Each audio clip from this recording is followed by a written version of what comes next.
1987 का साल। हर्षद मेहता अभी स्टॉक मार्केट का बादशाह नहीं बना था। लिबरलाइजेशन अभी दूर की बात थी। लेकिन उस साल एक ऐसी घटना हुई जिसने करोड़ों इंडियंस की फाइनेंशियल जर्नी बदल दी।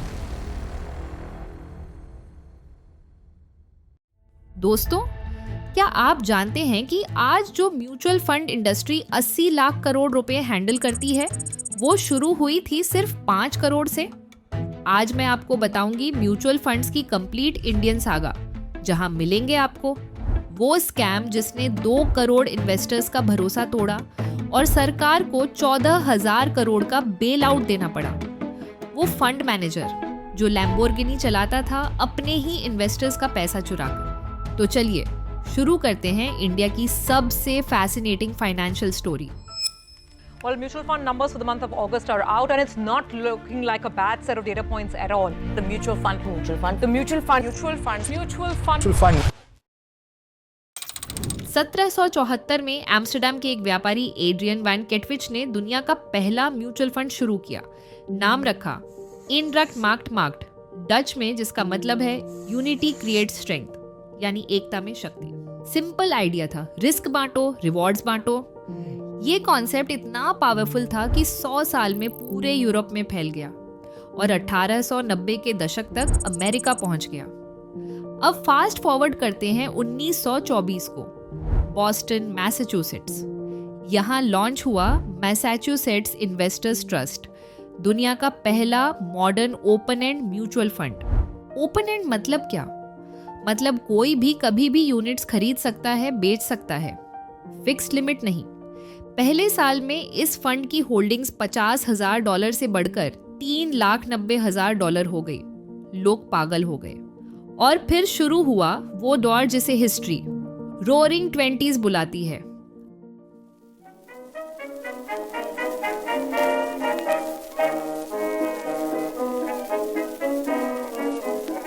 अमेरिका में प्रॉस्पेरिटी चरम पर थी।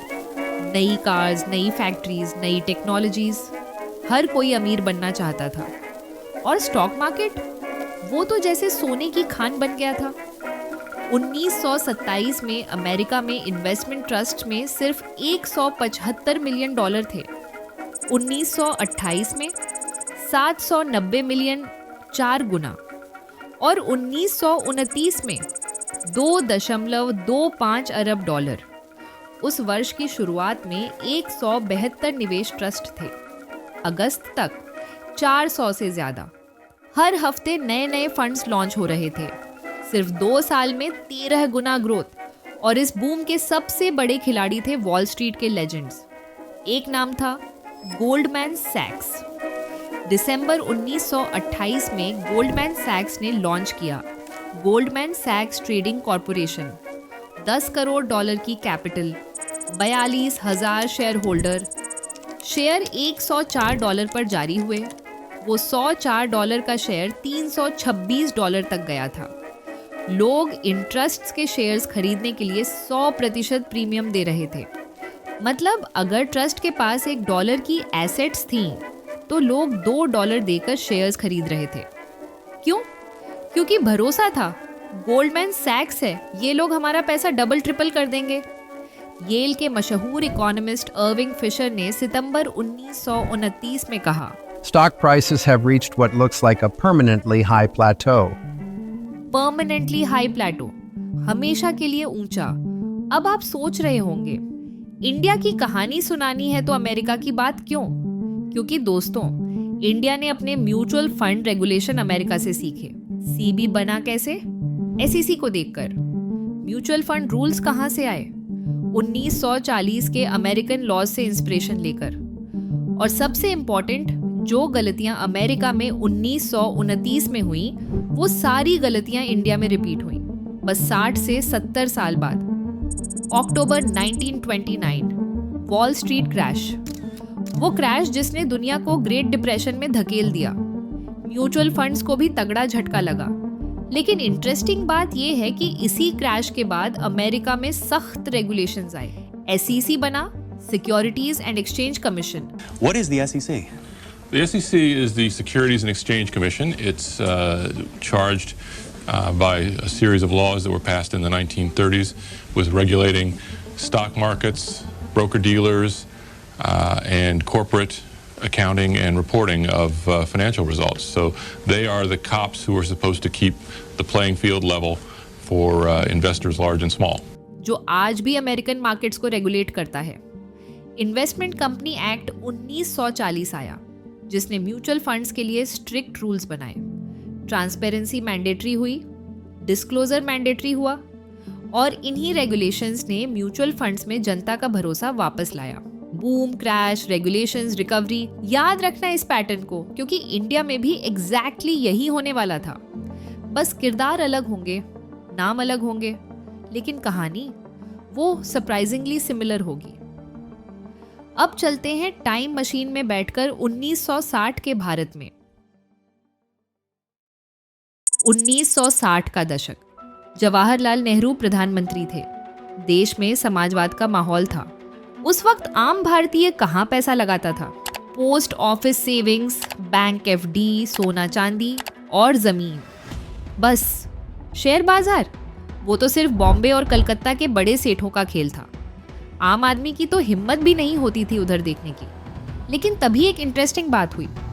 फाइनेंस मिनिस्टर थे टीटी कृष्णमाचारी, जिन्हें लोग टीटी के बुलाते थे। एक दिन उन्होंने अखबार में पढ़ा कि पाकिस्तान ने एक गवर्नमेंट स्पॉन्सर्ड यूनिट ट्रस्ट बनाया है।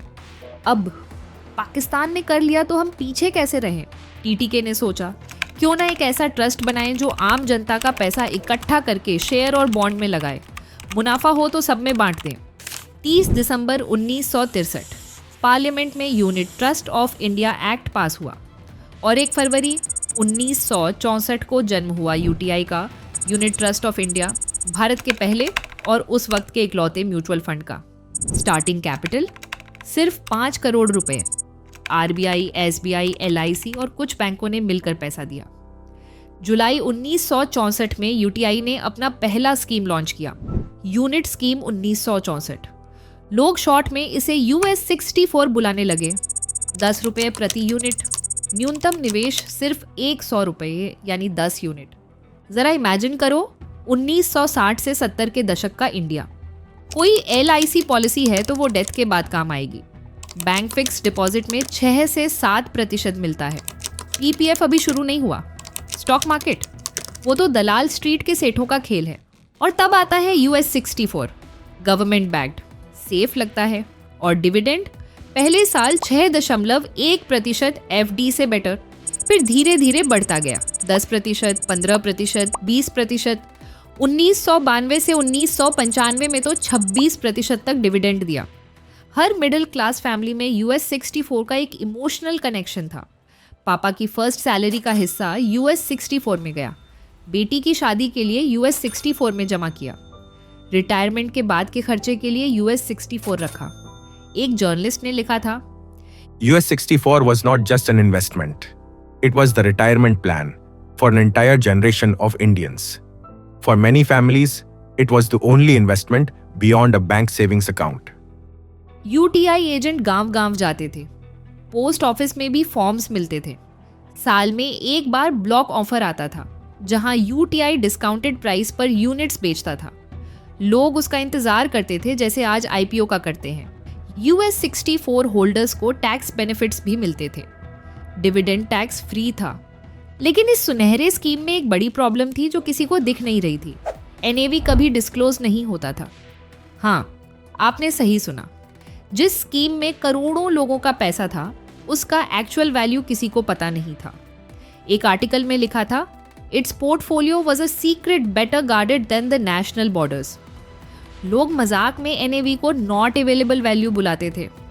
UTI जो प्राइस बताता वही सच, और लोग मान लेते थे क्योंकि सरकार का था, भरोसा था। अब जरा इमेजिन करो कि उस जमाने में इन्वेस्टिंग कैसी होती थी। कोई इंटरनेट नहीं, कोई स्मार्टफोन नहीं, कोई ऐप नहीं। पहले UTI के ऑफिस जाओ या पोस्ट ऑफिस जाओ, लंबी लाइन में खड़े हो, पेपर फॉर्म भरो, चेक या पोस्टल ऑर्डर अटैच करो, सबमिट करो। फिर हफ्तों बाद एक फिजिकल सर्टिफिकेट आता था, एम्बोस्ड ऑफिशियल लुकिंग डॉक्यूमेंट, जिसे फैमिलीज तिजोरी में रखती थीं जैसे सोना हो। वो था 1970 से 80 के दशक का इंडिया। लेकिन आज आज उसी इन्वेस्टमेंट के लिए जिसमें हफ्ते लगते थे, अब सिर्फ एक व्हाट्सएप मैसेज काफ़ी है। अगर आप म्यूचुअल फंड्स में निवेश करना चाहते हैं या पहले से ही करते हैं लेकिन सही गाइडेंस नहीं मिल रही, तो इन्वेस्ट माई पैसा को एक व्हाट्सएप मैसेज भेजिए। स्क्रीन पर QR कोड दिख रहा है, स्कैन कीजिए, इससे व्हाट्सएप चैट खुल जाएगी। डिस्क्रिप्शन में भी लिंक है, या सिंपली कॉल कीजिए, नंबर स्क्रीन पर है। एक शॉर्ट कॉल में हम आपकी रिस्क प्रोफाइल समझेंगे, आपके फाइनेंशियल गोल समझेंगे और उसी बेसिस पर आपको सूटेबल फंड सजेस्ट करेंगे, आपके लिए, आपके हिसाब से। अकाउंट ओपनिंग से लेकर कंप्लीट पेपर वर्क तक पूरा प्रोसेस हैसल फ्री। इतना ही नहीं, हमारे इन्वेस्टर्स को एक्सेस मिलता है एक्सक्लूसिव ऑनलाइन इवेंट्स का, रियल फंड मैनेजर के साथ लाइव सेशन। अभी हाल में हमने सेशंस किए हैं नीलेश शाह के साथ, जो कोटक AMC के MD हैं, विक्रम धवन के साथ, जो Nippon India multi asset fund manage करते हैं। They be choosing amongst the gold investment options that are available. Active investor, in the sense that you like to, track your portfolio, manage your portfolio. Not every day. Every day is not recommended. Not every week also, but at least on. आप ऐसे events में directly fund manager से सवाल पूछ सकते हैं, समझ सकते हैं कि आपका पैसा एक्चुअली कैसे मैनेज हो रहा है। 1980 के दशक में लोगों को पता नहीं होता था कि UTI उनका पैसा कहाँ लगा रहा है। NAV छिपी रहती थी, ट्रांसपेरेंसी जीरो थी। आज आप उस इंसान से डायरेक्टली बात कर सकते हैं जो आपका पैसा इन्वेस्ट कर रहा है। यही है असली प्रोग्रेस। चलिए अब वापस चलते हैं 1980 के दशक में। 1988 तक UTI का AUM पहुंच गया 6,700 करोड़ रुपए। अब ये नंबर आज छोटा लगता है, लेकिन कंटेक्स्ट समझो। उस वक्त ये इंडिया की पूरी GDP का 20% से ज्यादा था। आज के हिसाब से ये 60 लाख करोड़ जैसा है, सिर्फ एक फंड हाउस में। इस ग्रोथ का श्रेय जाता है एक आदमी को, मनोहर जमशेद फेरवानी, UTI के चेयरमैन, जिन्होंने ऑर्गेनाइजेशन को ट्रांसफॉर्म कर दिया।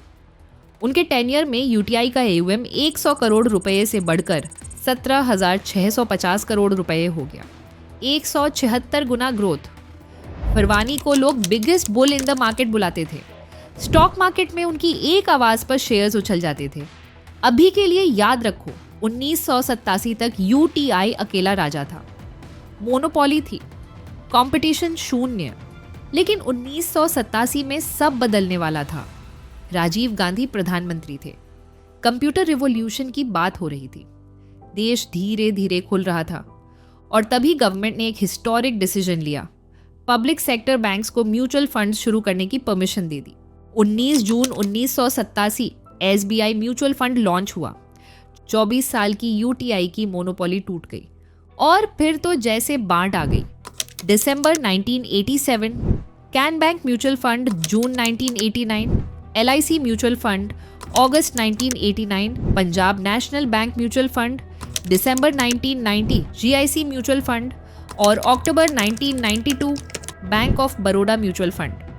रिजल्ट 1988 में इंडस्ट्री AUM था 6,700 करोड़ रुपए। 1993 में बढ़कर हो गया 47,000 करोड़ रुपए। 5 साल में 600% वृद्धि। लेकिन असली तूफान अभी भी आना बाकी था और फेरवानी साहब की कहानी का अंत बड़ा दुखद होने वाला था। इस ट्रेजेडी में एक और आदमी का हाथ था, एक ऐसा आदमी जिसे फेरवानी ने खुद सिखाया था, अपना शागिर्द बनाया था, मार्केट के दांव पेच सिखाए थे। कौन था वो शख्स, क्या किया उसने और फेरवानी का अंत कैसे हुआ? यह जानने के लिए हमारे वीडियो का दूसरा भाग देखें। If a human name is to be given to this scam, it is not a Harshad Mehta scam, it is a PV Narasimha Rao scam.